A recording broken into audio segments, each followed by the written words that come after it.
Bendito Deus, Pai querido, Senhor da glória, estamos em Tua presença, agradecidos pela Tua bondade. Obrigado, meu Senhor, pela Tua graça, pela revelação de Jesus Cristo, pelo Teu perdão.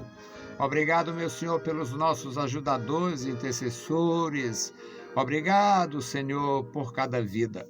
Agora suplicamos a Ti, Senhor, abençoa os nossos ouvintes, abençoa os nossos irmãos. Guarda, Senhor, cada um, opera em cada coração.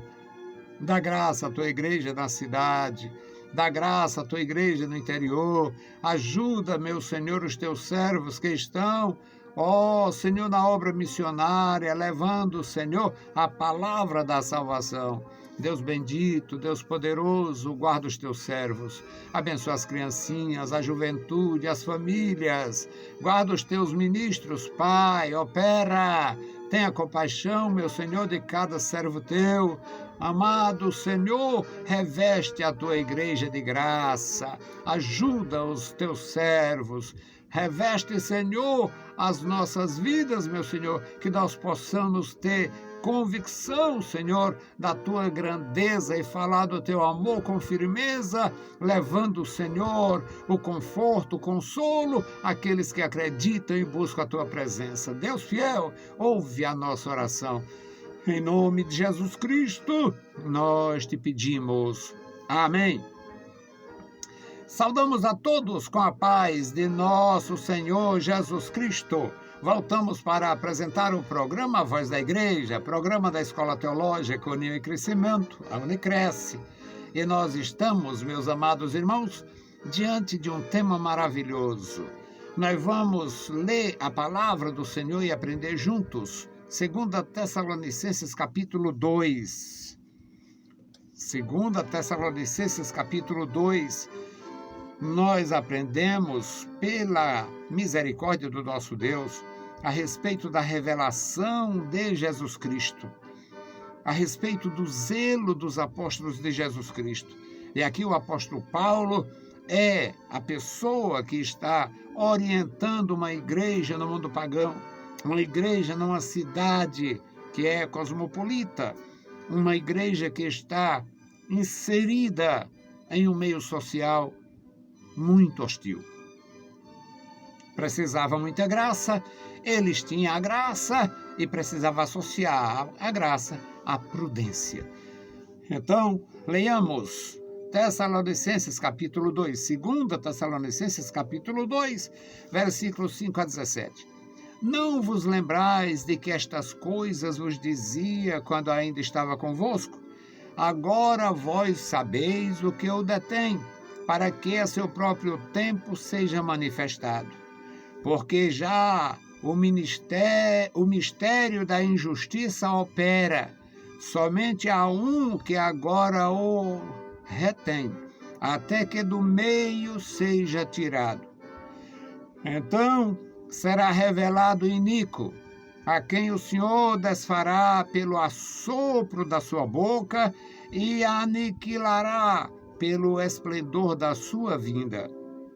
A esse, cuja vinda é segundo a eficácia de Satanás, com todo poder, sinais e prodígios de mentira, com todo engano e com toda injustiça para os que perecem, porque não receberam o amor da verdade para se salvarem. Por isso, Deus lhes enviará a operação do erro, para que creiam na mentira, para que sejam julgados todos os que não creram na verdade, antes tiveram prazer na iniquidade.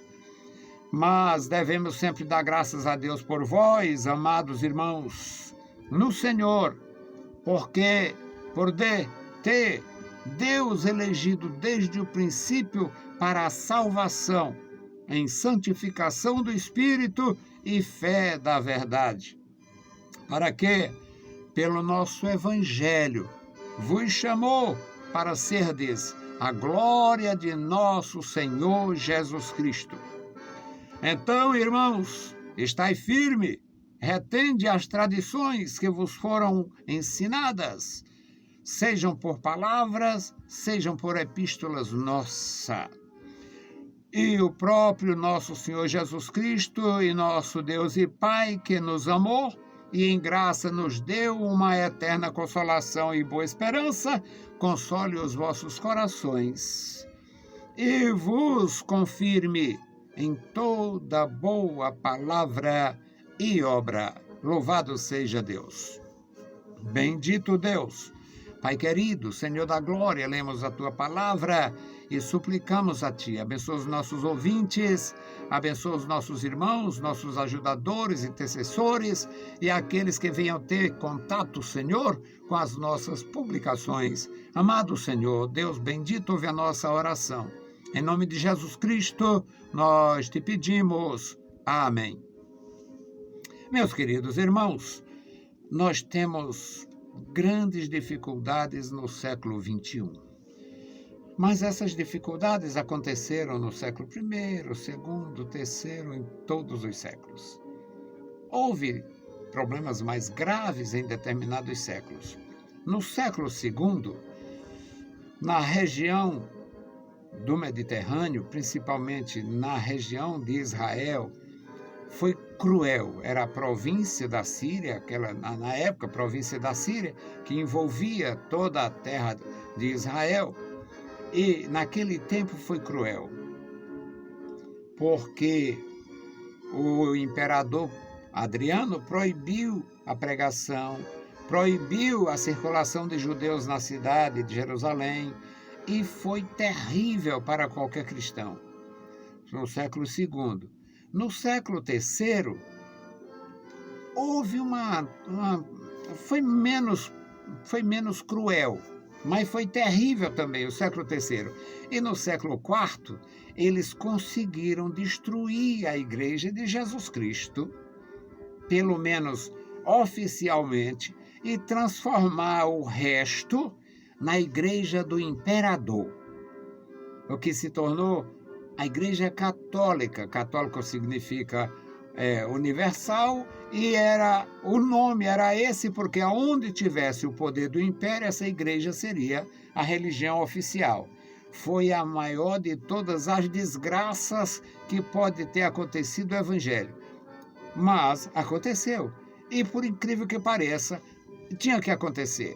Porque a palavra de Deus não pode deixar de se cumprir. As profecias previa a condenação da Babilônia, e não existe outra Babilônia senão esta. Então, admitam ou não, entendam ou não, gostem ou não, queiram ou não, tinha que se formar uma igreja imperial com todos os vícios, pecados, malignidade, adoração, embustes e todos os mistérios da Babilônia, e foi fundada. E em todos os séculos, antes da criação da Igreja Imperial, os 3, 4 séculos antes da criação da Igreja Imperial, e todos os séculos depois da criação da Igreja Imperial, foi de sofrimento para a Igreja de Cristo, para a Igreja de Jesus Cristo. Ela, em alguns lugares, parecia não existir. Mas o nosso Deus tem poder. Lá no palácio do Egito, no palácio do faraó, Deus criou um menino.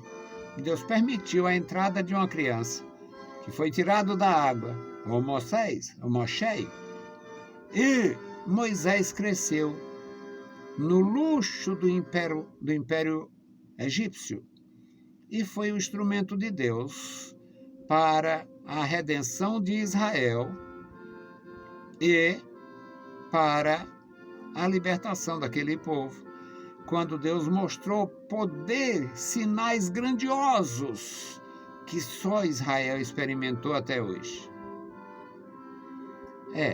O nosso Deus, que não tem pressa, deixou acontecer a Igreja Imperial, e ela passou quase 1000 anos fazendo o que ela pensava, o que ela queria, ordenando inclusive a política do mundo, porque ela coroava os reis mediante o seu próprio poder. Muitos indivíduos tinham direito ao trono, mas não tinha o apoio não seria jamais coroado. Muitos foram mortos, aprisionados, caçados. Porque a política exercida por aquela organização religiosa era a política dos imperadores. Ela tinha o poder do imperador, não o poder de Deus. Resultado, todo o tempo houve sofrimento, até que o nosso Deus, na sua infinita e inexplicável operação, fez com que um outro menino, criado na idolatria, na maldade da religião, entendesse que estava errado aquelas práticas pagãs cruéis e escreveu 95 observações, chamadas historicamente de teses, mostrando os erros da Igreja Imperial. Resultado, foi amaldiçoado, condenado à morte, foi preservado da morte, Deus continua sendo o Senhor, e o Evangelho passou a triunfar sem maiores dificuldades. Muito embora tenham morrido milhares e milhares, ou quem sabe milhões, de servos de Deus, do século XVI até hoje, nas cadeias, na Santa Inquisição e todo o mal. Então, o que o apóstolo Paulo fala aqui para os nossos irmãos em Tessalônica é sobre o poder das trevas, combatendo o poder de Deus. Então, a leitura que fizemos, Paulo está chamando a atenção. Vocês não se lembram do que eu dizia? Não se lembram? O versículo 1 da nossa leitura, 2 Tessalonicenses 2:5. Não vos lembrais do que eu dizia, do que vos dizia quando ainda estava convosco? Agora vós sabeis o que eu detenho, para que ao seu próprio tempo seja manifestado, porque o mistério da injustiça está em operação. Pois é, meus irmãos, todo o tempo esse mistério da injustiça esteve em operação. E Paulo diz, o mistério da injustiça opera. Somente há um que retém, até que do meio seja tirado. Então será revelado o iníquo. Ele se refere ao anticristo, ao enviado de Satanás, o apóstolo de Satanás, o anticristo.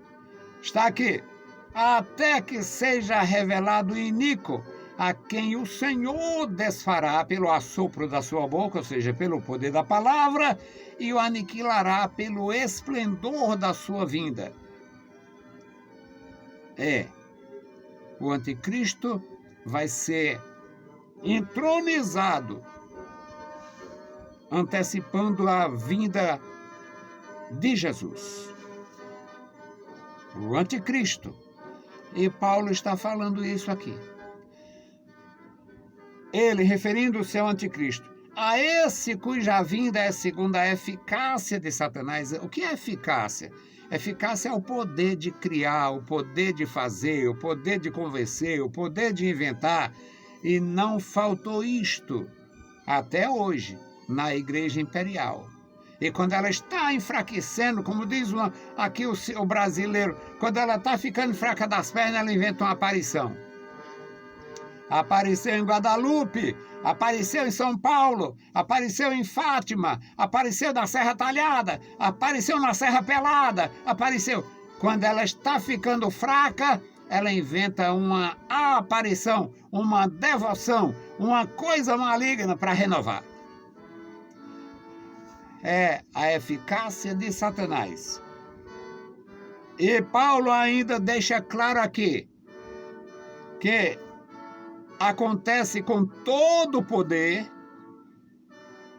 e sinais e prodígios da mentira. Tudo mentira. No versículo 10 ele diz, com todo engano da injustiça para os que perecem. Quem é salvo não passa por isto.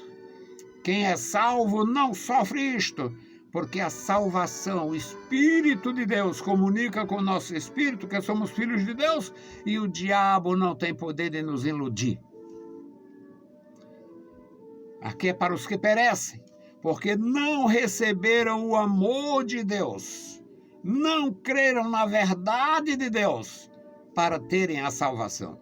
Por isso, Deus enviará a operação do erro para que creiam na mentira. Eles vão ser destruídos por esta razão. Para que sejam julgados. Deus não é injusto.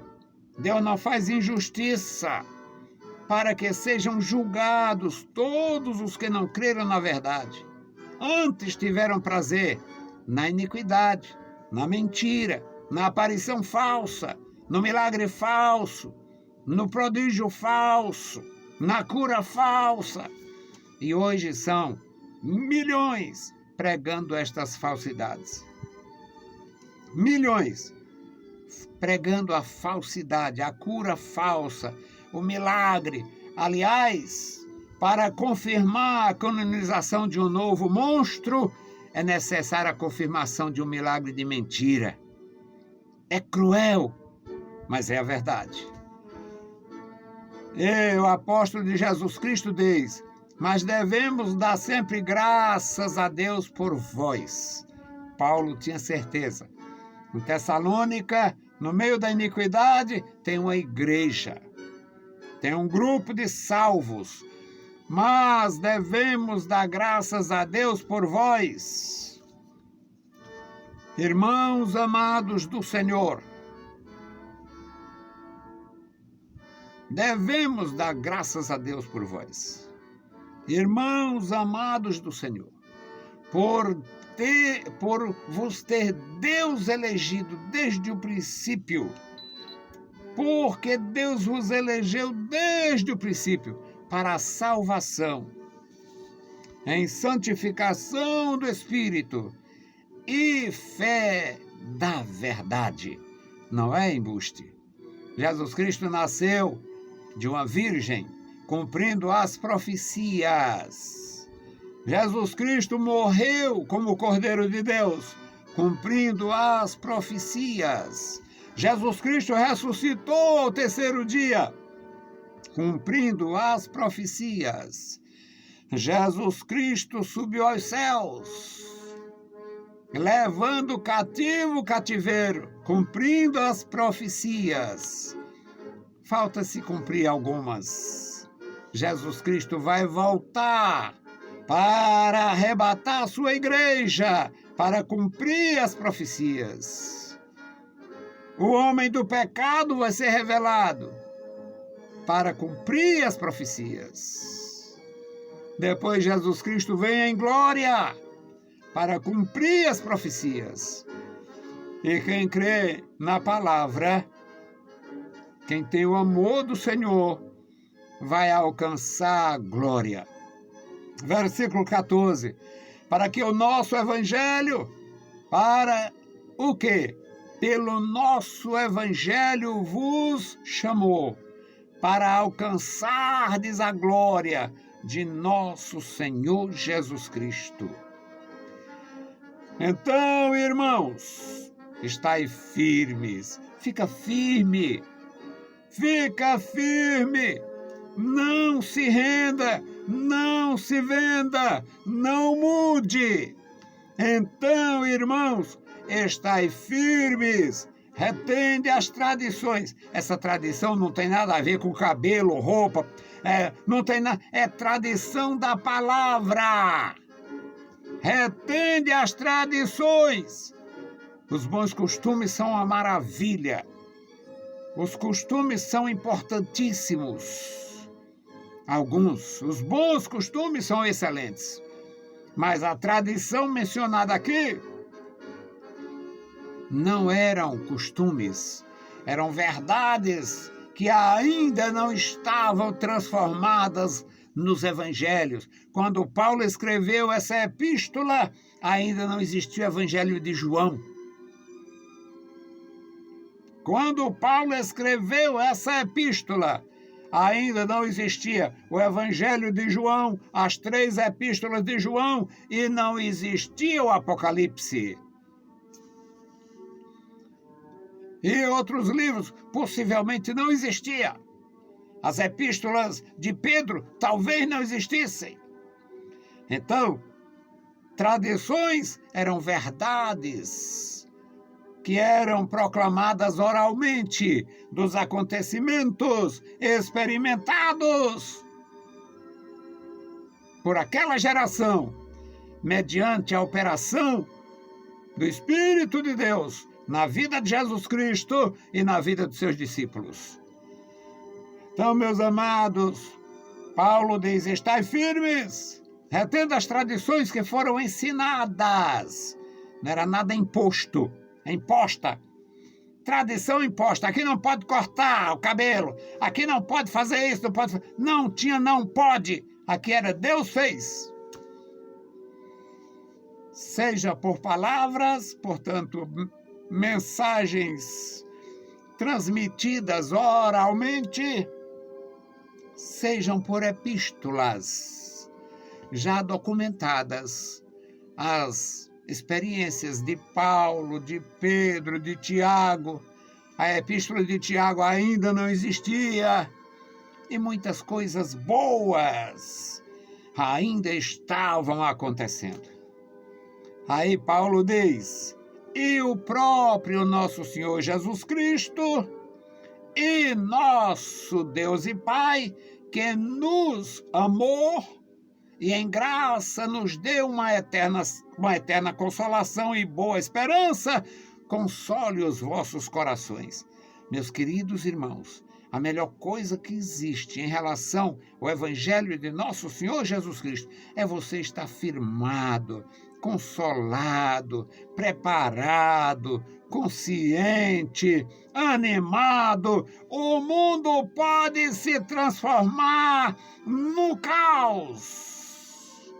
O coração dos discípulos está cheio de esperança, porque a palavra não muda, a verdade não muda, o poder do Senhor é o mesmo, porque Deus não muda. Que Deus abençoe e guarde os meus irmãos, que o Senhor confirme e encha de graça as vossas vidas, os vossos corações, que cada um de nós levantemos as nossas vozes como testemunhas do Filho de Deus, da verdade de Deus, combatendo o mistério da injustiça, a mentira oficial, a religião da perversidade, e apresentando o Evangelho da graça, a salvação que há em Cristo Jesus. Vamos orar. Vamos pedir a graça do nosso Senhor pela igreja aflita. Tem gente morrendo nesta hora, enquanto aqui estamos em liberdade, às vezes até liberdade demais.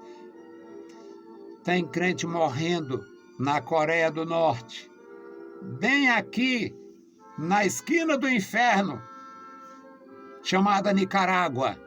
Tem crente morrendo, e até católico romano, que não é por causa da verdade, é pelo fato de ser diferente do governo da iniquidade.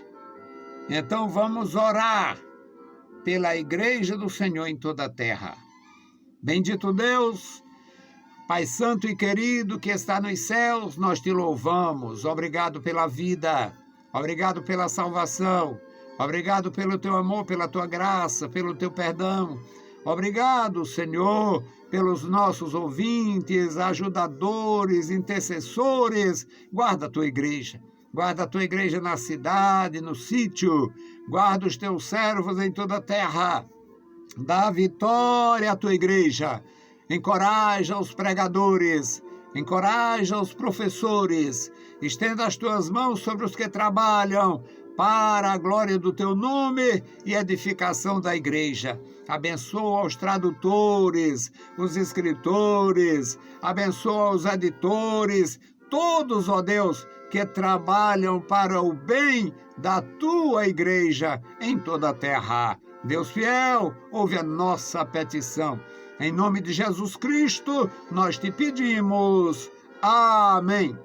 Saudamos a todos com a paz de nosso Senhor Jesus Cristo. Se o Senhor permitir, a gente volta. Deus vos abençoe. Leiam a Bíblia Sagrada e a graça de nosso Salvador repouse sobre vós. Amém.